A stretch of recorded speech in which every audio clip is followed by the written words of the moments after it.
I think if my father were here today to see Tiger 131, he would be amazed to know that it is now the most famous tank in the world. And I think he would be proud to tell people the part that the Foresters played in its capture. But at the same time, I think he would want people to understand its proper historical context.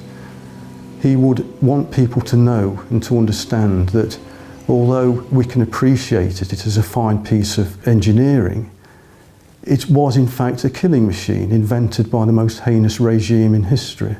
And I think we should always remember that.